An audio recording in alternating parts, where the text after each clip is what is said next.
Hadirin ikhwan wal akhwat rahimakumullah.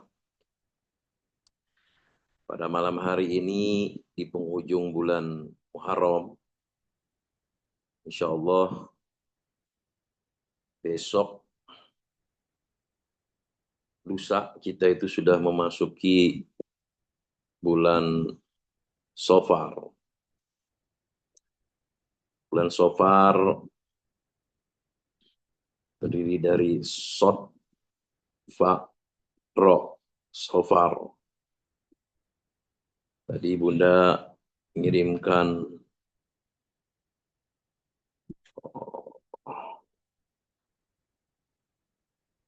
memasuki bulan Muharram ya. Tidak terbit matahari kecuali memberi salam kepada aku, kata Tuan saya. Hadirin ikhwan wal akhwat rahimakumullah, di bulan Safar ada satu huruf yang menarik yang ditafsirkan oleh penulis Abah, yaitu huruf Fa. Huruf Fa. Fa itu dimaknai oleh penulis Abah sebagai fana'un nafs atau peleburan diri, nafs jiwa atau diri kita, nafs jiwa. Fana'un, lebur, hilang, sirna.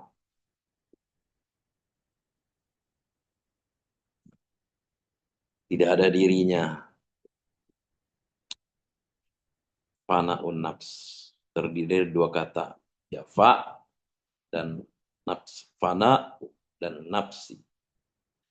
Fana secara bahasa berarti lenyap, hancur, sirna, atau hilang. Fana. Istilah fana muncul dalam kajian tasawuf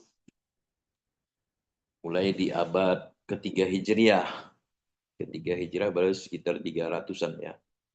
Sufi yang pertama kali berbicara tentang kefanaan adalah Abu Yazid Al-Bustami, yang selalu kita tawasuli di dalam silsilah Thariqah Qadiriyah Naksabandiyah Ma'had Surya Layasin Narasa PPKN. Ada yang senantiasa kita kunjungi, kita kenalkan ruh kita kepada ruhnya beliau, yaitu As-Said Abu Yazid Al-Bustami. Istilah fana muncul bukan hanya karena adanya perkataan fana, tapi ucapan Abu Yazid.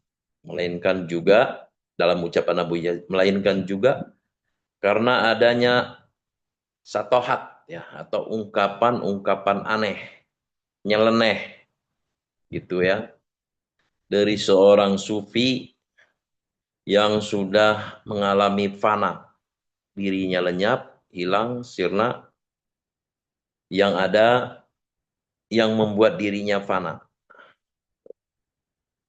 Jadi jangan heran kalau seorang sufi berucap, ucapan-ucapannya sulit dicerna oleh orang umum, ya, orang awam. Nah, itu muncul dari sejumlah sufi dalam sejarahnya karena adanya tingkah laku dan keadaan yang diperlihatkan oleh mereka. Ya, baik itu dengan ucapan maupun perbuatan-perbuatan. Tuh. Fana. Nah, apa contohnya fana yang aneh tersebut? Misalkan Abu Yazid Al-Bustami mengatakan bahwa sungguh di belakang jubah ini adalah Allah. Ketika beliau menunjuk dada beliau, di dalam jubah ini adalah Allah. Atau juga satohat yang dilakukan, yang dikatakan oleh Al-Halaj. Ana al-haq. Aku adalah al-haq. Merujuk kepada Allah, aku adalah Tuhan. Gitu. Nah, ada juga ungkapan ketika aku melihat tiang itu, yang kulihat adalah Allah. Atau ada juga ungkapan sholat tidak wajib, sebab wajib sholat itu bagi yang belum sholat. Kalau sholat jangan ingat-ingat sholatnya, tapi ingat yang nyuruh sholat. Ada lagi nih yang baru ya, pengesabah. yang ibadahnya bukan kepada Allah, tapi dari Allah. Itu wujud fana juga itu. Ya. Yang wujud hanya Allah, yang kekal hanya Allah, sedang makhluk tidak kekal. Sehingga makhluk itu tidak ada, yang ada hanya Allah. Nah, dalam kondisi seperti itu. Fana, mungkin kalau kita, level-levelan kita mungkin sekali-sekali seperti itu. Atau mengalami beberapa minggu, atau berapa bulan, atau berapa tahun gitu. Seiring dengan perjalanan, yang mungkin kita juga kurang istiqomah, maka dia tidak menjadi bakok. Kadang muncul, kadang enggak. Kadang muncul, kadang enggak. Itu. Kemudian Al-Kushairi, penulis Tasawuf abad 5 Hijriah, menjelaskan bahwa fana itu ialah gugur atau hilangnya sifat-sifat tercela sehingga bako. Kekal kepada sifat-sifat terpuji. Menurut beliau, tidak ada pilihan ketiga. Kalau tidak sifat buruk, ya sifat terpuji. Tidak ada yang tanggung-tanggung sifatnya gitu ya. Kalau nggak sedang bersifat buruk, atau istilahnya, kalau tidak sedang beriman, maka tidak beriman.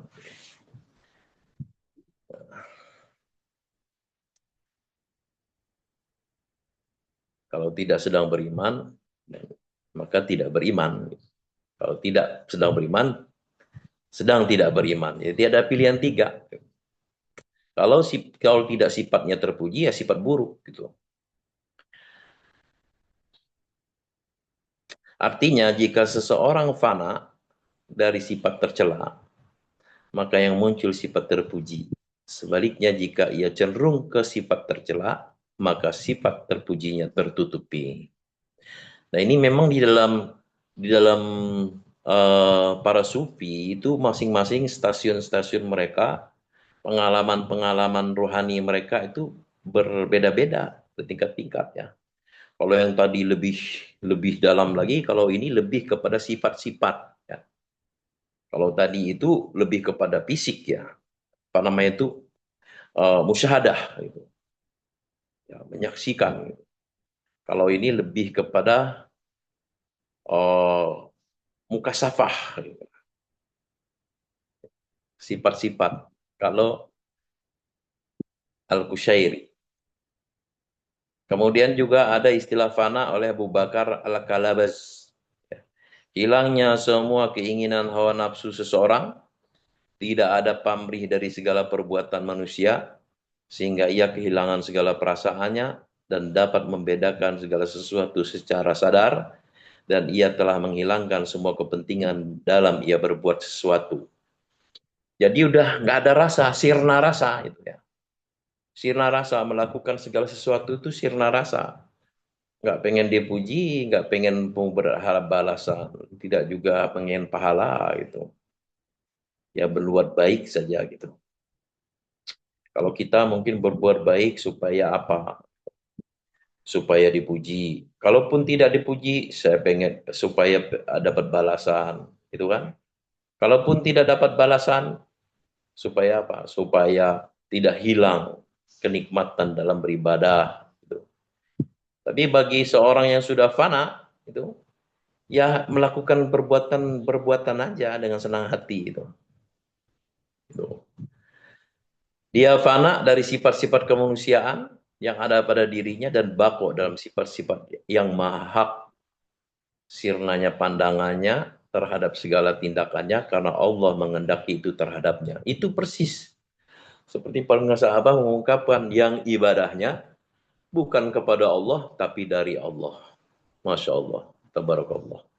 Seorang sufi yang terpesona melihat keindahan Tuhan, dia tidak lagi menyadari apa saja selain Tuhan.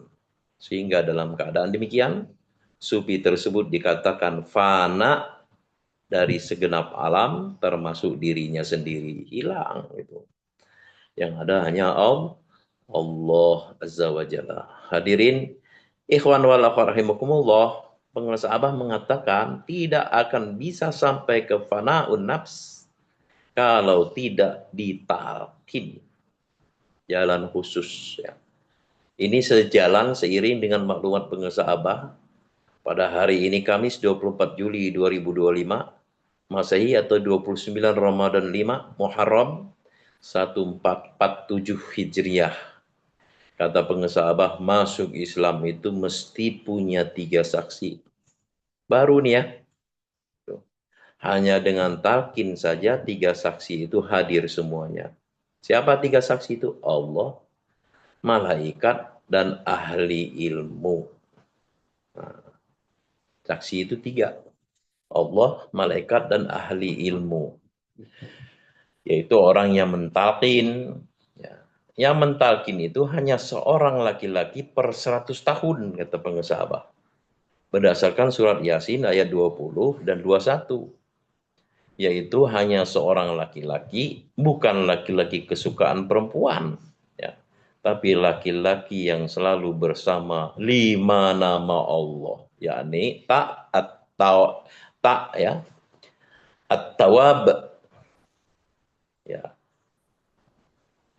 tak lam ya, hurufnya kan 5 talqin itu. Tak lam qaf ya nun. Taknya itu at-tawab, lamnya itu al-latif ya. Qafnya itu al-qayyum, ya-nya itu al-yaqin, nunnya itu an-nur. Nah, baru kita dengar ini dari guru kita, belum ada pernah kita dengar di bahasan yang lain. Dari lisan kiai-kiai yang lain, itu syekh-syekh yang lain belum ya. Baru dari lisan pengusaha Abah kita mendengar ya. Sebenarnya sudah dari berapa bulan yang lalu pengusaha Abah menyampaikan talqin itu nama Allah. Oh.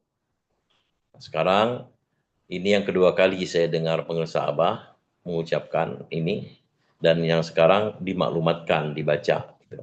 Talqin itu at-tawab, al-latif, al-qayyum, al-yakin, an-nur.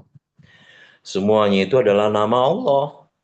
Oleh karenanya kata pengusaha Abah, hanya dengan talqin saja dosa dihapus, bukan ditip ek. Dihapus. Ya, bukan ditip ek. Kalau ditip ek masih ada bekasnya. Kalau dihapus hilang. Berdasarkan at-tawab, Allah maha menerima tobat artinya. Makanya kita semua yang sudah ditalkin wajib mengucapkan alhamdulillahilladzi faddalana ala katsirin min ibadihil mu'minin. Tanda terima kasih kepada Allah yang maha segala-galanya. Alhamdulillahilladzi faddalana ala katsirin min ibadihil mu'minin.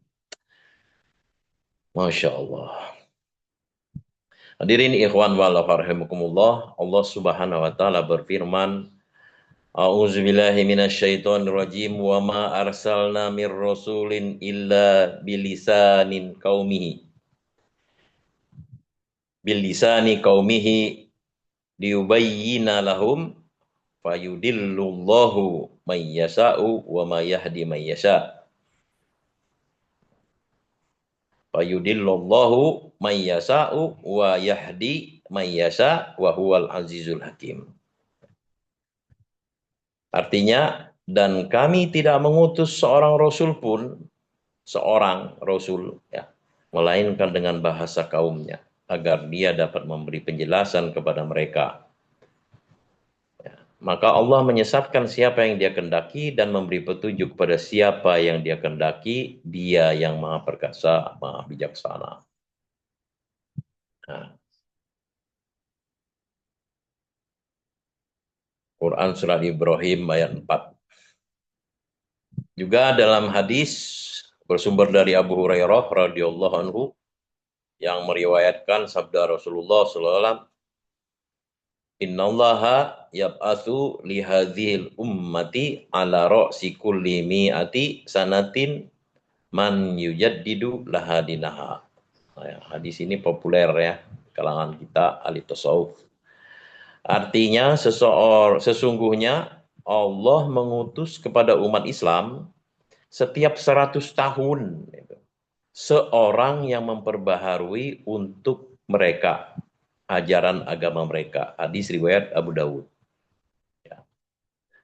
Nah, ini oleh para ulama ahli tafsir, ya, Imam Ibnu Hajar Asqalani, Az-Zahab, Ibnu Katsir, Al-Munawi, An-Nawawi, dan Ibnu Athir Al-Jasri, dan As-Saharanpuri yang menafsirkan lapal, ya, lapaz, ya, lapaz. Man itu min nun, nunnya mati, ya, fathah mimnya, ya. Man yujaddidu, nah, itu ditafsirkan itu man itu orang-orang, ya, ditafsirkan oleh mereka menjadi kata yang bersifat umum baik mencakup perseorangan maupun kelompok. Namun, ya, pengesah Abah dalam hal ini, ya, menjelaskan man di sini adalah seorang. Tuh. Di dalam maklumat itu tadi, ya, seorang berdasarkan Quran surat Yasin 20:21, rojulun yas'a, ya qaumit tabiul mursalin. Rojulun tuh seorang laki-laki, seorang satu. Kata Abah, tidak akan ada rijal kalau tidak ada rojulun. Maksudnya rijal, semua kita ini rijal. Murid-murid pengesah Abah tuh rijal, baik laki-laki maupun perempuan, jenis kelaminnya, tapi rijal semua. Kenapa? Karena ada rojulun. Rojulun itu yang mentalkin rijal. Rijal itu jama. Jadi rojulun gitu, kira-kira gitu ya. Banyak laki-laki Allah. Karena adanya rojulun. Rojulun itu mursyid.